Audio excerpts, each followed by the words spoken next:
More than a dot, more than a dot.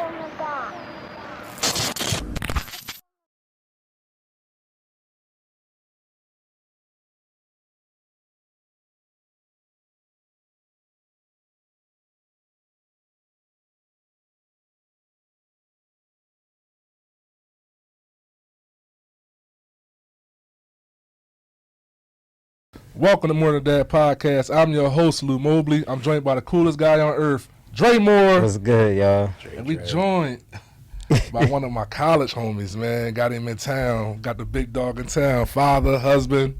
Yes, sir. Lieutenant, investor, certified bowler. Certified. You know what I'm saying? Certified. Kirk Holloway, what's up, baby? What's up, bro? What's good? What's good? What's good? You know what I mean? I want to get up on this pod for a minute, man. I'm very proud of what y'all doing out here, man. I really am. We appreciate I really you. am, man. Been following y'all for a minute. Listen, man, we want to shout out Washington, D.C., D.C. area. You know, we see y'all on the downloads. We see all that support. We want to get into this Fast Five, man. We got the military movie edition. Oh, my. Bro, I do not spend... It's just because I'm in the military, I do not spend my time watching military flicks, but I roll with it. We want to know, you know, you enjoy the gunfire and the cats getting blown up and all that. Explosions. Lone Survivor or American Sniper? Lone Survivor. Black Hawk Down, Zero Dark 30. I like Black Hawk Down. I like the whole Somalia situation. That was deep. This was called Fury or Saving Private Ryan. Saving Private Ryan. I don't even know what Fury even is. Full Metal Jacket or Pearl Harbor? Full Metal Jacket. It's a classic. Top Gun or Red Tails? Red Tails. You know what? I ain't never seen Top Gun. For real? I ain't even see this remake. I ain't never heard seen it was Top fire. Gun, yeah. I've seen bits and pieces of it, but I ain't never like Yo, Top Gun, just one of my watched Top favorite Gun, joints. like He not like Tom a Cruise. Right. Like, you know, I never really watched it like that. I like was just Red Tails though. I was just watching Red Tails with the kids. They Yeah, like Red that Tails joint. is Yeah, fire. yeah, they like that. That's joint. good. That's Y'all good. do got something in common. I think you said you wanted to be a fighter pilot. Yeah, And yeah. Kurt just told me he wanted to be a fighter pilot. I did. Y'all not afraid of heights? Y'all not afraid to get blown out the sky or nothing like that? No. No. At that time I wasn't. No, At that time. When I was young, no, I wasn't, bro. I was ready to go. You know, I wanted to when I joined the military, I wanted to be a fighter pilot. I wanted to fly jets and do all that. But, you know, life happens, bro. Life happens. You think people can't parallel park? You think you can land on an aircraft in the middle of the ocean? Facts.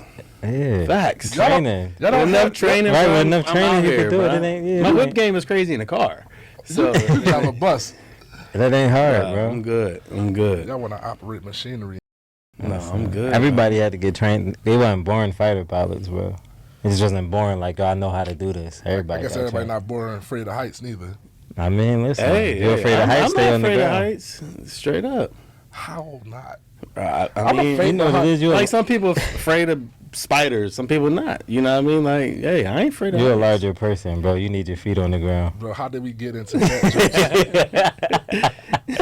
how did y'all flying planes turn into big jokes? I'm just saying. Hey, I gang. ain't crack no jokes. I'm on my just man, saying. man. First of all, I probably can't fit in the cabin. See, right now. No, there actually is a height limit and a weight limit to be a pilot. For real? Yeah, you can't be like taller than don't quote me on this, don't kill me on this, but I want to say you can't be like taller than like 6'4", 6'5", to be a pilot. You won't fit, you know, in the Yeah. cockpit of a plane, you know. And there's a minimum like- height requirement too. Yeah, there is. You feel like they There's a discriminate? weight requirement. See, there's a weight requirement. There's weight requirements. There's height requirements. All that, you know, physical fitness, the test, everything. But I definitely ain't did. passing that. I can't get through the no. warm up. Right, that's No, you ain't gonna pass a mile and a half, fam. Just let it be. Let it be. Let it be. Listen, man, this is More Than a Dad, man. How's dad life, bro? It's good, man. It's good. I love it. I love being a dad, man. I mean, there's not that. Honestly, I've never had a bad day as a father. You know, since I've been a father. You know, like nothing's been, you know, negative. My daughters are great. My son is great. To have twin girls people always ask me, like, is twins, like, rough? Is twins, like, having twins? Oh, man, I couldn't handle it. Pretty much our first real in parenting was twins. So that's all we knew. You know what I mean? So they've been great. The girls are great. My son's great, man. No issues, not at all. I love it. Every minute of it. No issues. All right, let me get your thoughts on something. It's our segment that we do. A man usually has time or money. Why is it so rare for them to have both? Time or money? Yeah. Ah, man. And like, how do you balance that? I mean, if the more money you make, you got to put a lot of time into that. You know what I mean? So it's I get what you're saying. It's very difficult probably to have both, unless you're completely your own boss. Like, if you're your own boss, you make your own schedules, and you could come and go when you want in and out of the office, then you could make up for that time. But typical, us regular folks, we working 9 to 5. We punching clocks. We working 12-hour shifts. There's no way that you could be able to, take care of your family, take care of yourself, take care of your lady, take care of your spouse, and have all that time to put in equally for everything, So, time and money go hand in hand unless you got your entrepreneur. Even with that, you got to spend a lot of time building up your business, a lot of time working in the office, a lot of time answering phone calls, if you want that money, So, it comes, you got to find a balance with it. You just got to find a balance with it, in my opinion. That reminded me of one of these videos that we was watching earlier, and a guy was just real hell-bent on just like, you can't please everybody in your household. Like, your wife is fighting for your time. You got 3 kids. You got 3 kids fighting for your time. And like, as a father, how do you, like you said, find a balance? How do you divide yourself enough that everybody is satisfied with the amount of time and that they get with you? Bro, that is very difficult to do, because I don't have a stay-at-home wife. My wife's also in the military, so we're both very busy. We do have our grandmother live with me.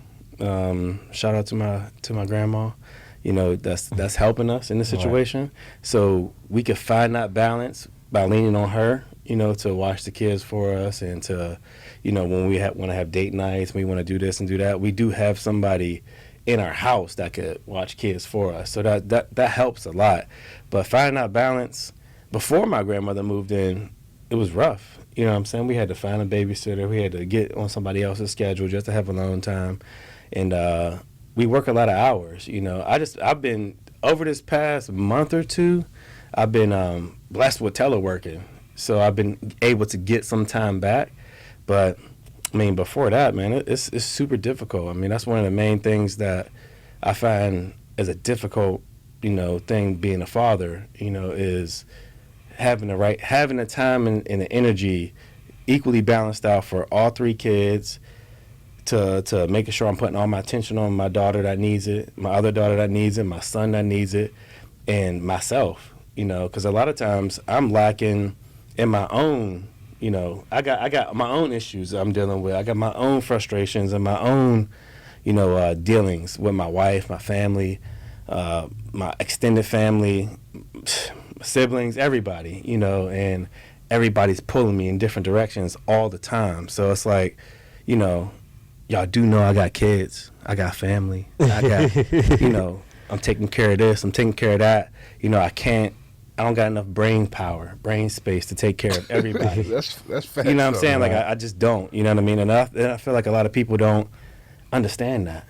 They don't really, they don't really respect that. You know what I'm saying? Because once you snap out and you be on the phone and maybe say something that you don't really mean, it's like, why you being an ass? Blah, blah, blah. It's like, look, man, you ain't respecting everything I got going on. It's like you want need, and finding that balance in that time is difficult. It's very, very difficult, and I feel like a lot of times that I'm lacking as a father in that space, because my one daughter needs a particular type of parenting.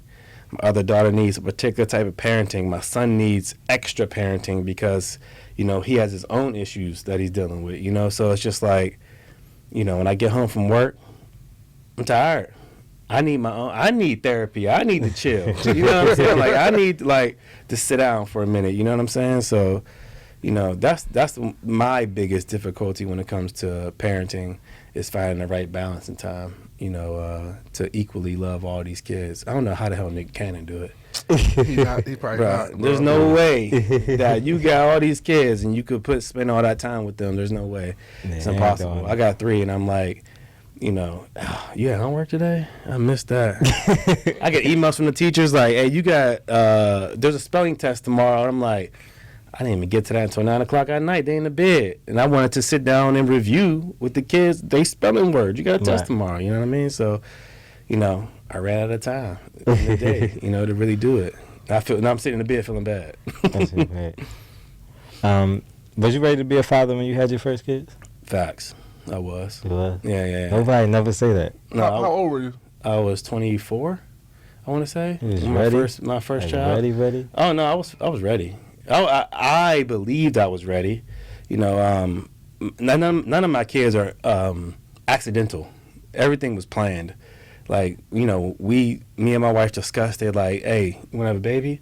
Yeah, all right, let's get to practicing. You know what I'm saying? Like, we was doing it hard, bro. We was doing it hard. We was on the YouTube, like, everything. We was wilding, bro. We was on YouTube, like, what's the best way to get pregnant? What's this, that? What day is the week? Is the best week? You know what I mean? We was Like you was tracking ovulation and all that. Bro, we had an ovulation calendar. We had everything. Yo, my wife was up doing cartwheels. And we bang, bang, bang on the. We gotta make sure we get up in there. Yo, straight up. We was wilding. We was wilding because we were like really wanting to be parents.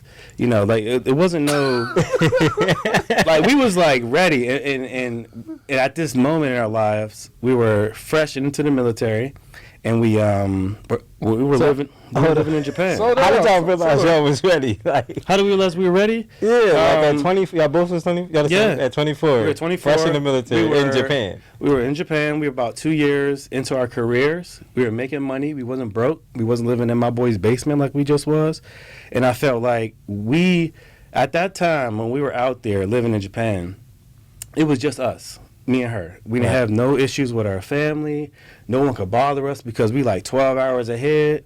You know, like it was just us. So at that moment, we were building up so much love with each other and so much, you know, just we wanted to pour that love into a baby, you know, because we were out there isolated. So every single day, we can't speak Japanese, you know. All we get is a little car. Arigato gozaimasu. That's all we know, bro. Like, that's it. You know, like, that's it, you know. So all we had was each other. So there was a time when we were just like, you know, we want to have babies, you know. And I felt like I was 100% responsible enough to be a father. Right. I come from a very good household. My dad taught me everything that I felt like I needed at that time to be a father, you know, and also my mother. So, you know, at that time, I was ready to go, bro. No, I mean, it wasn't any like no second thoughts. Now, no, I'm good. I think I'm tapped out, bro. I don't want nothing with that But, shit. I'm good. Talk about that, man. So y'all did eventually try, and she carried a baby, and you guys lost a child. Yeah, So we did. do you mind like just sharing like what happened, how that affected the marriage and the relationship? Oh yeah. So like I was saying, like in Japan, we were ready to have a baby. We had everything was planned out. You know, it was a much, you know, planned out effort. So when she got pregnant, you know, we were ecstatic, super happy. You know, like we have a baby. We're going back and forth, like, you know, we were boy, girl. We found out it was a boy. His name was Shane, and we were like super like ready for this. You know, so around 22 weeks, I want to say, she had cervical incompetency, where her cervix just opened up one day. Like, it's not supposed to do that, you know? And it was wild because the day before, we had a doctor's appointment where she got checked out, and everything was fine. So, you know, the day after, she had, you know, a cervical incompetency, her cervix opened up, and there was nothing they could do. By the time we really got there to the hospital, you know, he was already kind of breached. He was already coming. So it was like, all right, we could try to elevate you up and try to, you know, really, in that hospital we were at, that was the only negative thing about being North Japan is they didn't have the facilities to really help you. So if you had any kind of issues, they had to either fly you to Tokyo, take you to Hachinohe, somewhere a bigger hospital that could deal with these kind of traumas. But yeah, he was born early, 21 weeks, and he lived for about an hour and a half. That was just a very tough time that I never really fully got over. I'm still not over that situation, because his pictures in the house, and his urn is there, and everything is still there, so I'm constantly reminded of that. But yeah, he came out. I didn't really know what to expect. I thought he would maybe come out like just a limp body, but he came out kicking and moving, right. And like, it's cold. Right. Like, what's going on? And that really just messed me up mentally, because when he came out, I'm just like, oh, he's alive. This is everything that we've been planning for, everything we've been wanting for the past 6 or 7 months is right here now in my hands, and I gotta rock him to sleep, literally, until he passes away. He lived for an hour and a half. My wife on the bed, she going through her own mental, and I'm holding him, just like.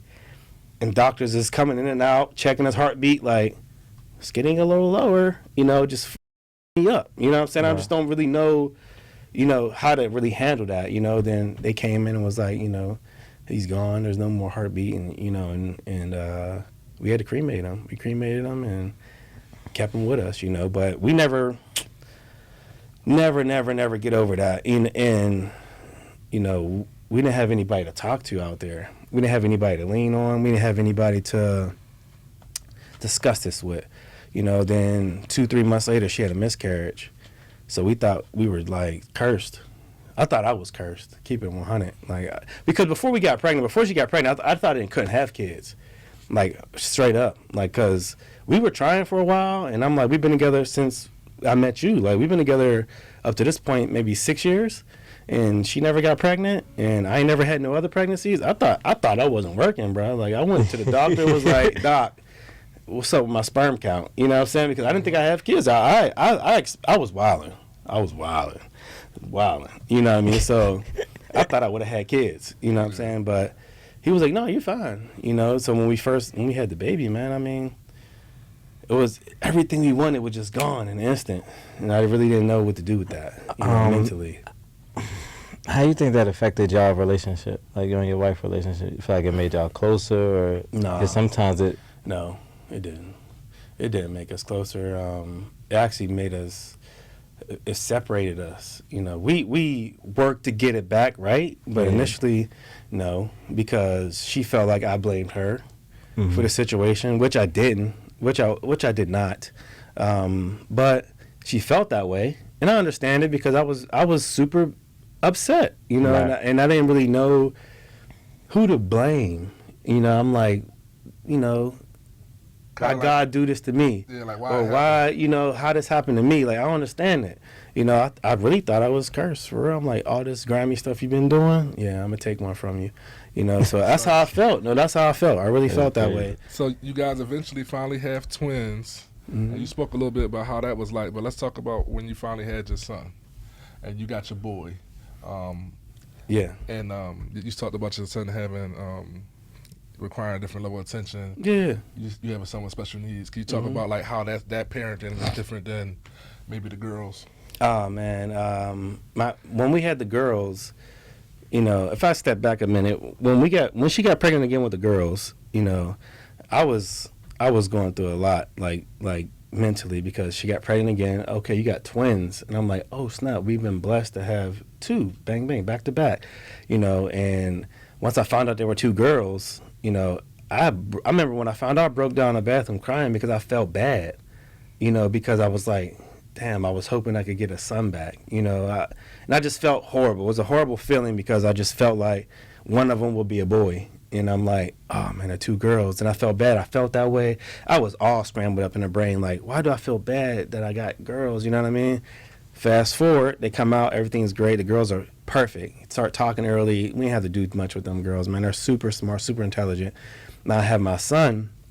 He's on the spectrum, you know what I mean? And he's not high on the spectrum of autism. He's lower on the spectrum, based upon what the therapists tell us, because he's very communicative, but he don't like other kids. He's high functioning. He's high functioning. He likes to color, play, and do all this stuff, but he don't, like I was telling you, like, he don't like messing with these other kids. Like, hey, you want to play with me? Chill, bro. I don't want to play with you. Like, back up. I'll play with myself. And the parenting is so much different because I didn't have to do any of that with my girls. My girls were just ready to go. No issues. And they had each other to lean on. Now, my son is super, super attached to me and my wife and my grandmother. That it's just like, it's tough. Like, he's 3, and he still sleeps in our bed. Like, he still sleeps with us. Right. I'm just like, fam, me and your mom got something going on. Like, you gotta move over, So we just throw his ass on the floor, like, get on the floor, try to get it in, and he just up there looking like, I'm like, fam, get out the room, But, you gotta get it how you get it, you know what I mean? Like, so we never have to deal with that with our daughters. He would not sleeping alone in his own bed. I'm no good at that, bro. Like, I'm no good at this, like, the idea of, like, gotta get it, how you gotta get it, like that joint throw me off, like the kid knock on the door or you hear them cry, they drop something. Like, my daughters know that door's closed, don't even think about it. Don't even almost think about it. My son, boom, in the door. What's going on up in here? We over here trying to get all sentimental and little, trying to get up in it. Here he come, rolling over in the bed, jumping on my back, thinking we playing. I'm like, boy, if you get up off me, man. Dang, why y'all pulling me, man? Me and your mom trying to, we trying to have another baby or something. Right, it is. You wanted a sibling, right? But, we don't like force it because he's autistic. So we don't know what we're doing with an autistic child. We don't. Like, literally.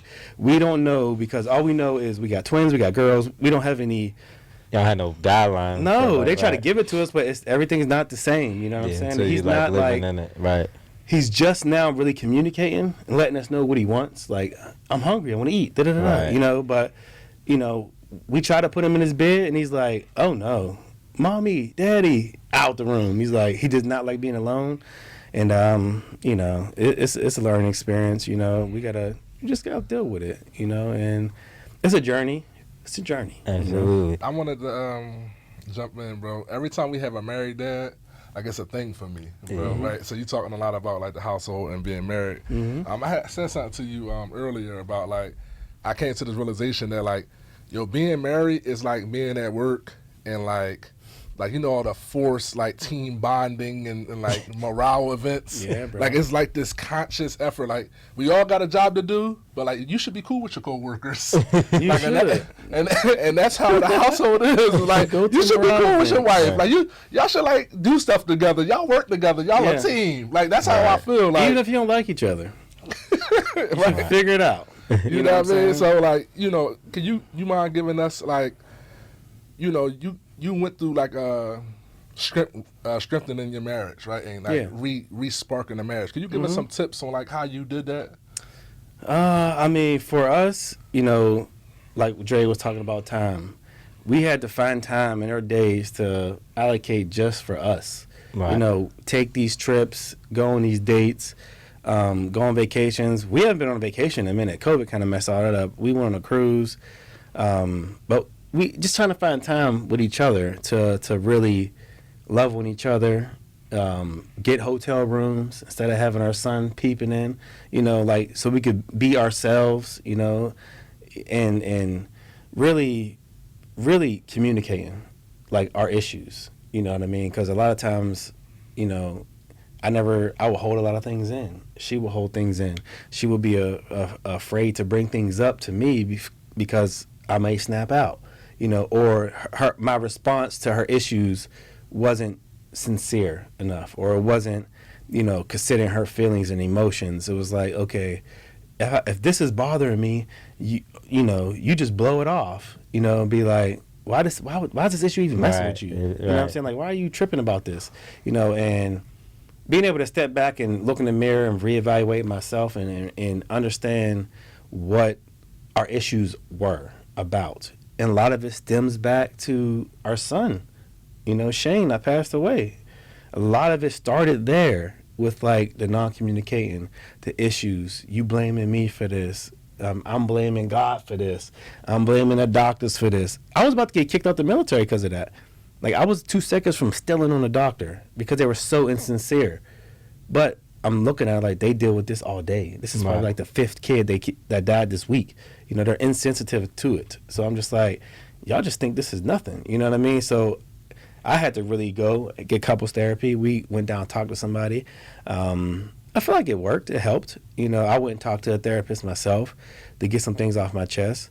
And I just felt like we just got better at communicating. Get better at communicating and finding time to really love on each other. Like I look at my parents a lot to this because, you might follow them up on social media. Every Friday they do this little club love and they play music and do this and do that. They go out a lot together and just trying to keep their bond together because, if you don't communicate and you don't really focus on each other, then it just kind of could fade away. I was talking to Lou about that the other day when we was talking, and I was talking about like relationships, like you been in a relationship with somebody for so long, and especially when you live this with somebody and y'all like sharing responsibilities, y'all kind of just operating in the space of like we just handling business. It's not even that much of like a personal relationship. Mm-hmm. It's more just like we kind of got like this business relationship. Like, you got your half of the bill money. All right, I got mine. Mm-hmm. Or you gonna pick the kids up from such and such. Yeah. Like you end up just seeing your partner in passing. Yeah. Like you pick the kids up, you drop the kids off. Mm-hmm. And it's rare that like we actually have time to ourselves to like date each other. So I think for sure. Because there was a time where I worked one shift. My wife worked swings, so there would be days where I didn't see her. Like she'd be coming in, I'm going, or I'm knocked out and she's getting up leaving.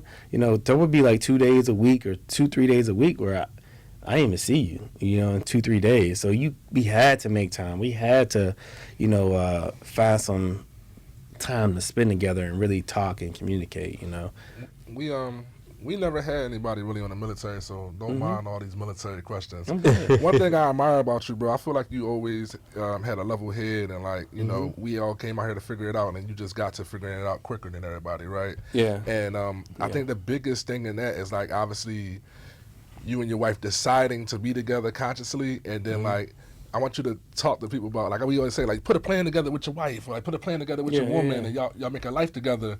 But y'all put this plan together where like your wife went into the Air Force before you, and like y'all seen this military life, and like what has the military kind of done for you and your family? Like, can you just give us how that plan has been executed? Yeah, the execution was, when we got out of college, we were trying to figure out things like all of us. When we got out of school, we were taking different jobs, thinking about going to grad school. I was coaching football for Imani Christian Academy in Pittsburgh.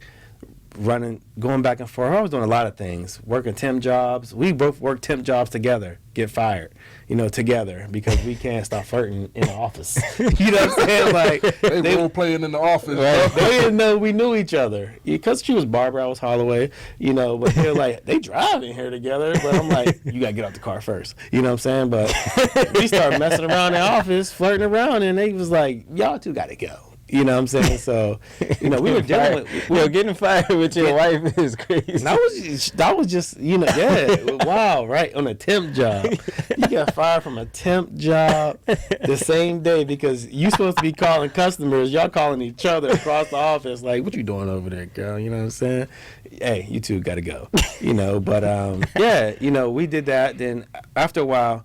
I decided to go into the military. I was going to go be an officer first, and this whole plan started going in motion. And she was still kind of like working temp jobs and figuring things out. I'm like, I can't do this. You know what I mean? I either got to go back to grad school or I got to go into the service and do what I wanted to do because I wanted to work in the FBI. I wanted to do DA. I wanted to do something like that. I was big into like the terrorism and trying to like catch the bad guys, you know what I'm saying? Like I was into that kind of mindset. That's why I got my, criminology degree.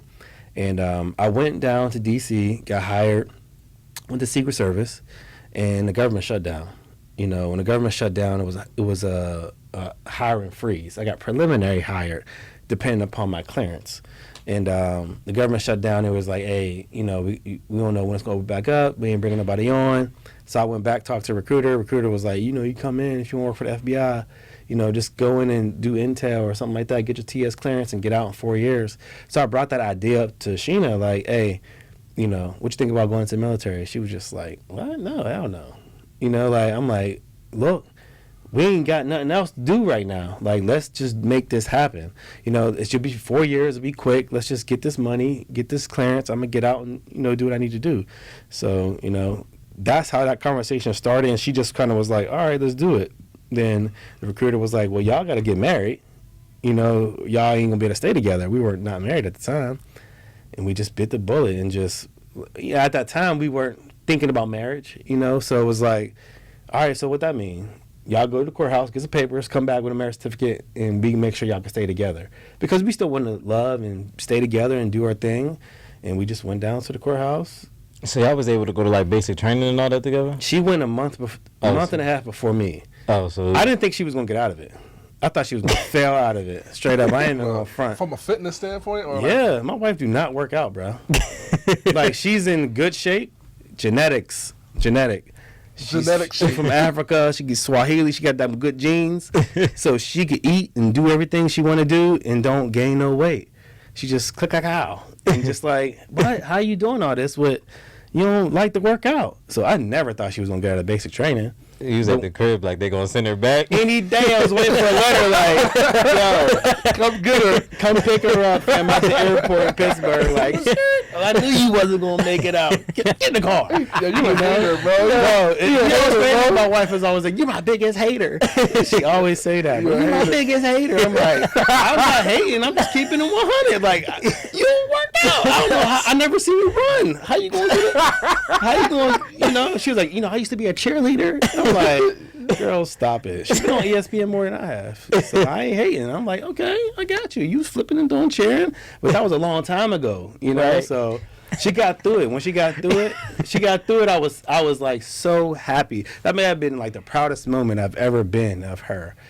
Outside of producing and having our babies, like accomplishing that and getting out of basic training, man, I was like, I went to basic training 2 days after she graduated. So I went.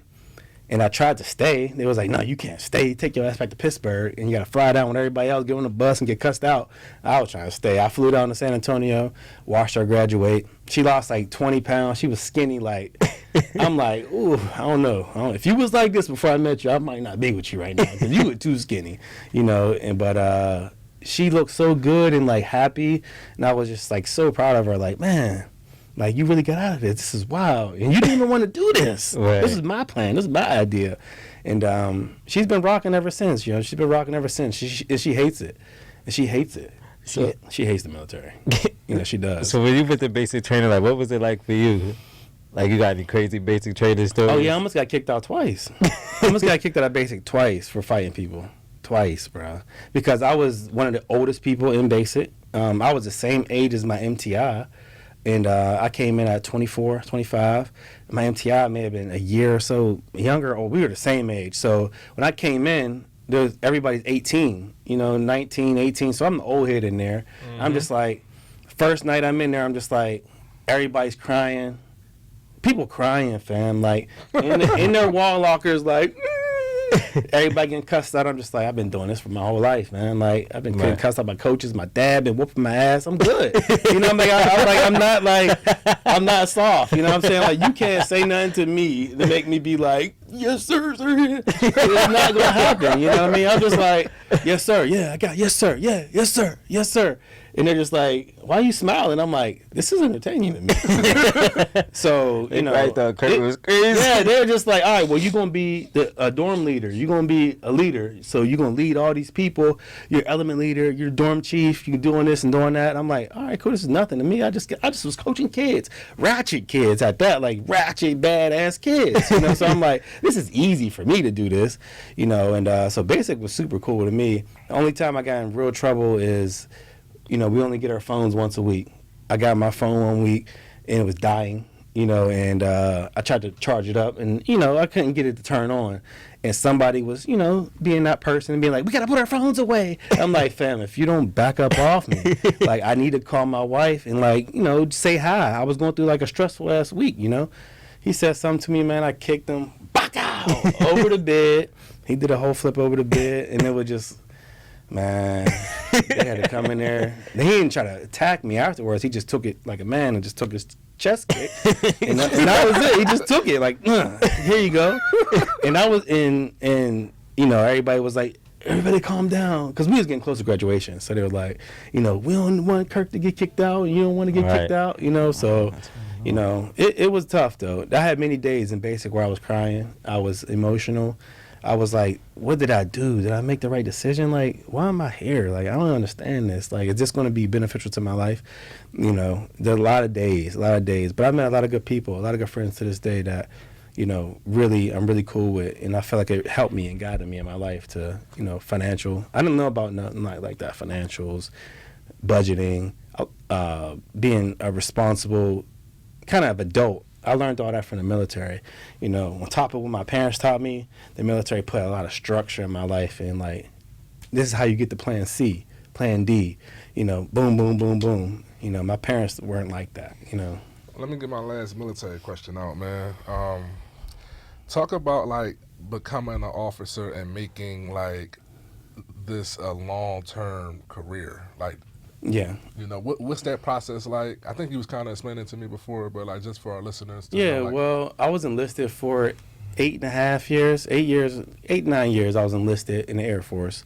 And I was approaching my halfway point, and once you get to that halfway point as a service member, it's kind of a make or break time. It's like, do you want to make this a career, or do you want to get out and start doing your own thing? Because once you get past 10 years, it's like, why get out? You retire at 20, get a check forever, you get benefits, health insurance, disability. Most of us all gonna get some type of disability because we all jacked up from just being in the service, deploying, working out, doing the lifting, and we all got these issues. But I was at the point to where I was like, okay, am I gonna make this a career or not? If I need to make this a 20-year career, I need to make it as an officer. So at my 8-year mark, I started before I came in the military, I applied to be an officer. The board didn't meet. When I mean the board didn't meet, like, you put a package in, the board could meet or not meet. At this time, they only wanted doctors, pilots, lawyers, rated boards. Then there's another board called a non-rated board where it's for everybody else, all the other officers, the intel, the admin, everything else, logistics. The board didn't meet. So it didn't meet for 6 months, That's how I got to the Secret Service. Fast forward, now I'm at my 10-year mark, 9-year mark, and I'm just like, I need to make this a decision. So I decided to go into the Coast Guard because they had a direct commission program that I found out through a friend of mine, just randomly. I didn't even know what the Coast Guard did. I still don't know what the damn Coast Guard did, and I'm in the Coast Guard. I still like, what we doing? Like, we got that? Okay, all right, cool. Still very much learning this new service because I'm very much still Air Force, still bleed Air Force blue, but I'm trying to understand this new service and Coast Guard. And it was a direct commission, so I didn't go to school. The anchor chain and all this. Oh yeah, I got the anchor chain. I'm trying to get up in the culture. I'm like, want to get in the culture. But it's been a nice transition. And I wasn't gonna. I decided to make this a career, and I was not going to do the rest of my career as enlisted. I just couldn't. No disrespect to no enlisted people. I love enlisted people. I was enlisted. It was like the retirement, the decision making, the opportunities that you have as an officer are just way bigger. I was tired. I was old. I'm old. I'm old for a military member. At my age. At my age, people are about to retire. Right. So, and I was still new in the game. So it was like, I'm sorry these young officers coming in making decisions for our unit are not the best decisions because they just got out of college. So I was like, I need to make decisions. I need to be able to say what I say needs to work and be input. The only way to do that is to be an officer. It's the only way. What exactly is your job in the military, if you don't mind me asking? I'm an intel officer, intelligence officer. So that's what I was enlisted. I was intel, and I was doing intel, and I was doing cyber. I was a cyber analyst, and I was an intel analyst. And when I commissioned over, I commissioned the Coast Guard through their Direct Commission Intelligence Officer program. So when my boy told me, like, hey, we got a direct commission program, what direct commission means, you get out and come right in. Like, this is a direct commission. You don't go to school, nothing. So I got out the Air Force on one day, and the next day I showed up in the Coast Guard uniform with no training, nothing. I just showed up like, hey, you're intel, you're a specialist, you know how to work computers, you know how to do intel, you've been chasing around drug dealers and cyber criminals for all these years. You could skip all the training. Just come in and start leading people. And that's what I did. I just popped over. Uniform wasn't even sewn on right. I didn't even know what I was doing. I was like, what are we doing again? You know, I was very confused. Like, how did I get to the Coast Guard? How did I get here? It happened very fast. Like, hey, you're commissioned. All right, this is the date you're going to be an officer in the Coast Guard. I'm just like, all right, cool. The date came up. I'm just like, oh, I got to go to work tomorrow at this new place with a new service, new culture, new everything. You know, so it's been a challenge. It's been a challenge, but an enjoyable challenge. It hasn't been bad at all. Not at all. You know, I love it a lot. We coming to the end of this, Kirk, man. What does it mean to be more than a dad to you?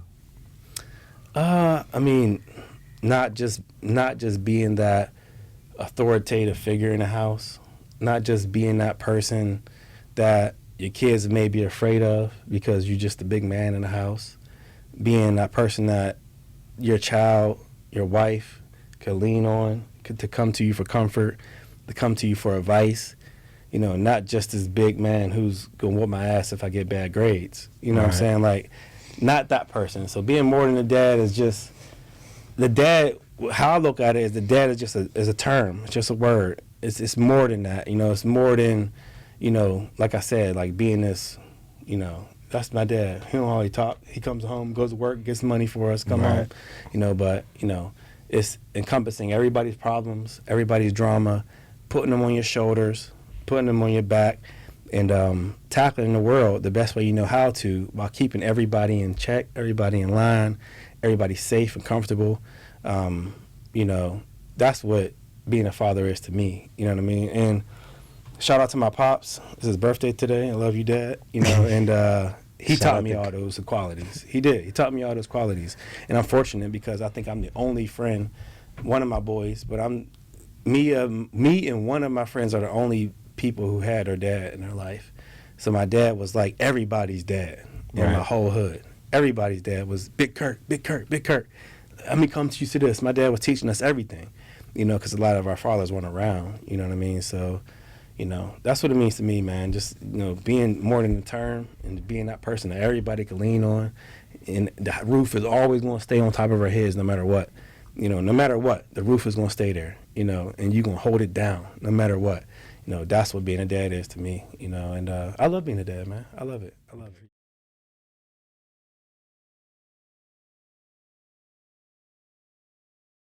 Join the More Than a Dad family by following us on Instagram, subscribing to our YouTube channel.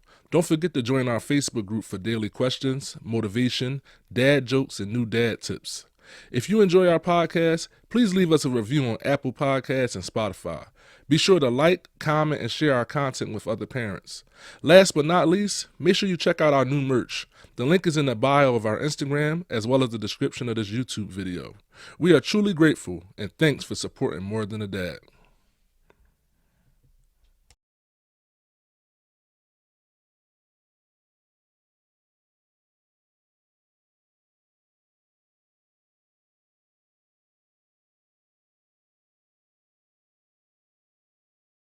More than a dad, more than a dad.